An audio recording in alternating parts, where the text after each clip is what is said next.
Okay,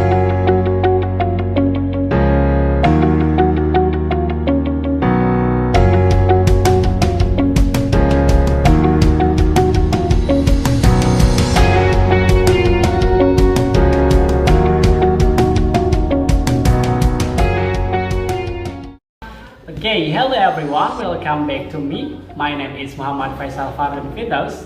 I am from second semester of English education. Okay, in this video, I want to tell you about bias.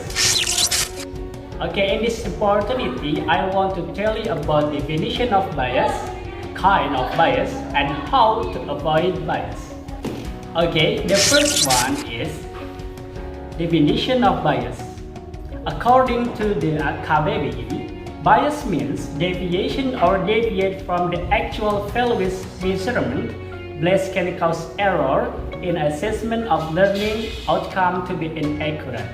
Jadi menurut KBBI, bias berarti simpangan atau menyimpang dari nilai ukuran yang sebenarnya. Bias dapat menyebabkan galat, ya. Galat itu kekeliruan dalam suatu penilaian hasil belajar menjadi tidak akurat. Jadi bias itu adalah kesalahan berpikir atau kesalahan berasumsi kepada suatu hal. Okay, the second point is kind of bias. Remember that bias has many kinds, but in this opportunity, I just want to tell you three types of bias. Okay, the first is information bias. The first type of bias is information bias. The bias triggers the prejudice that any information received by an individual will always be true and of value. In fact, the information is not necessarily completely correct. Therefore, it is better to always confirm or dig deeper into the information. Moreover, if the information includes many parties. Oke, yang pertama itu adalah bias informasi. Ya, bias informasi adalah bias yang satu ini memicu prasangka bahwa segala informasi yang diterima oleh seorang individu itu adalah benar dan bernilai. Padahal informasi tersebut bisa dikatakan tidak sepenuhnya benar, ya. Maka dari itu kita harus menggali lebih dalam informasi tersebut agar menjadi benar. Terlebih jika informasi tersebut menyangkut banyak pihak. Jadi misalnya, example, ketika kita mendapatkan suatu berita, maka kita harus melihat, terus mencari lebih dalam terkait berita tersebut. Apakah berita ini hoax atau tidak. Jadi jangan langsung menyimpulkan bahwa berita tersebut adalah berita yang benar. Okay, the second is action bias. What is the action bias? The action bias is emergence of assumption about action that can be taken to solve problems.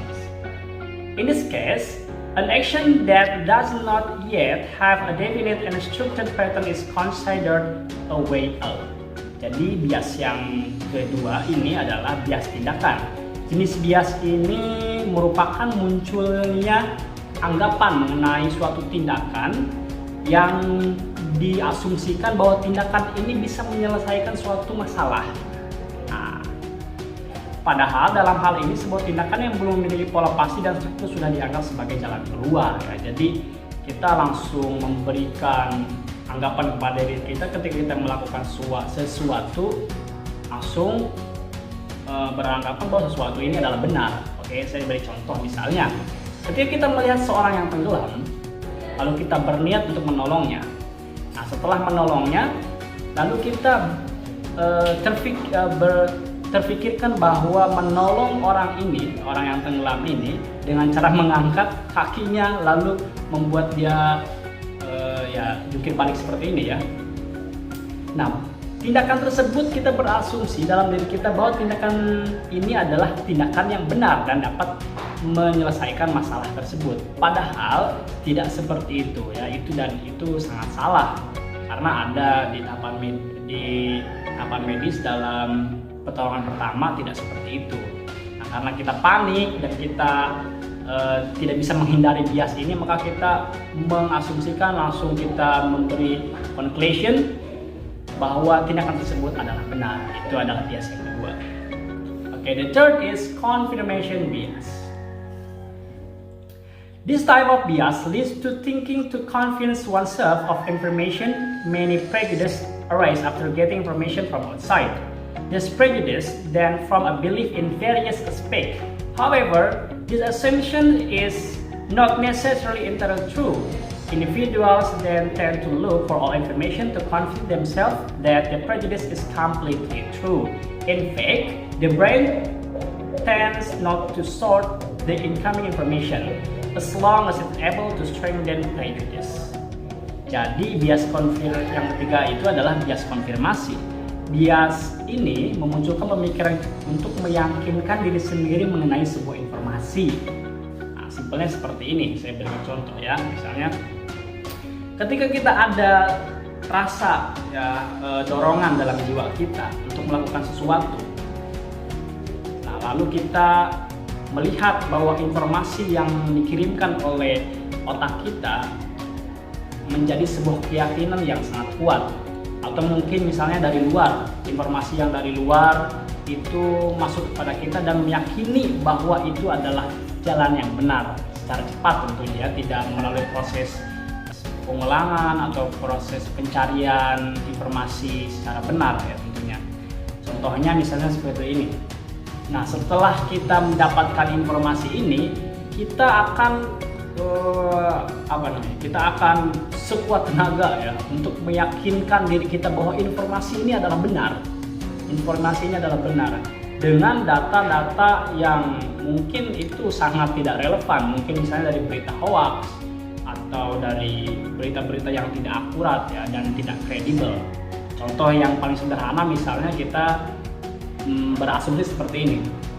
Jika saya makan ayam, maka ayam tersebut akan menangis. Atau misalnya, jika saya tidak mengerjakan PR, maka besok saya akan mati. Padahal dua hal tersebut tidak ada kaitannya sama sekali dengan prasangka yang akan terjadi atau realita yang akan terjadi. Jadi seperti itu.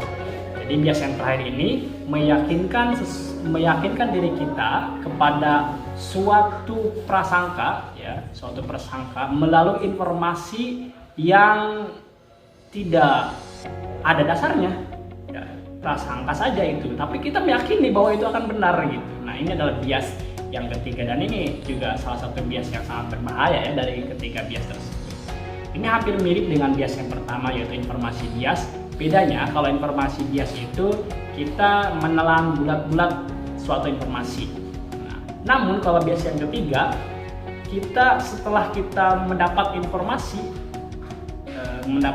atau suatu berita, kita akan membela berita ini atau informasi tersebut dan meyakinkan diri kita bahwa informasi ini adalah benar, padahal tidak sama sekali benar gitu ya. Kita akan mencari berita hoax atau kita mencari artikel-artikel, kita akan mencari anggapan seseorang, perkataan-perkataan seseorang terkait masalah tersebut, ataupun dari diri kita sendiri akan menyimpulkan bahwa masalah ini ya benar-benar seperti ini gitu kan.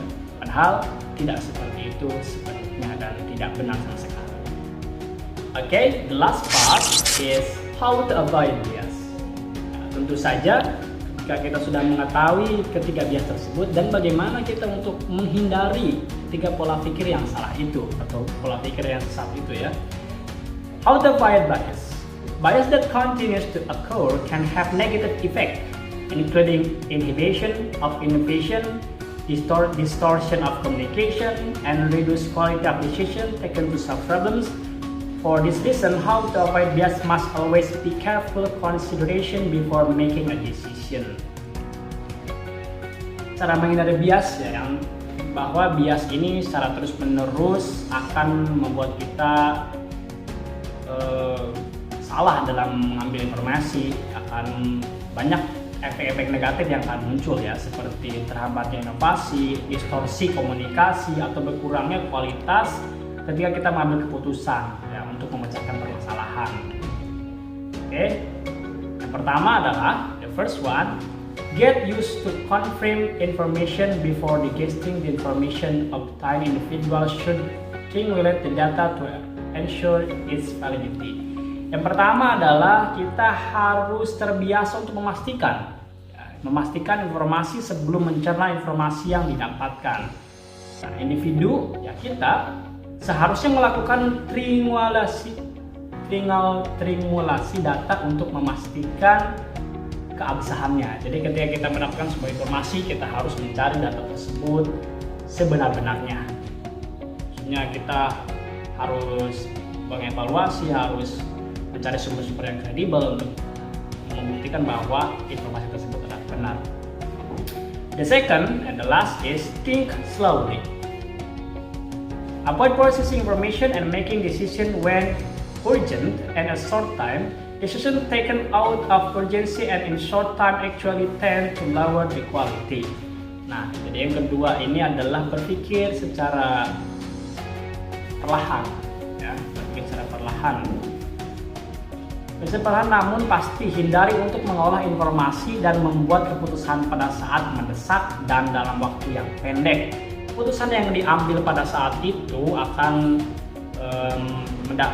menghasilkan keputusan yang tidak akurat ya, atau tidak baik. Jadi jangan terlalu panik ketika kita mendapatkan suatu permasalahan. Jadi kita harus berpikir secara perlahan untuk terhindar dari bias ini. Ini bisa terjadi di bias action bias ya, atau bias tindakan.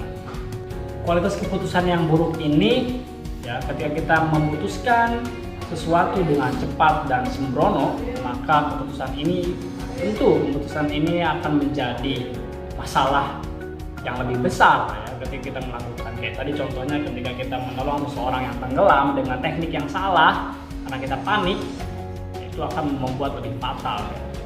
Jadi seperti itu.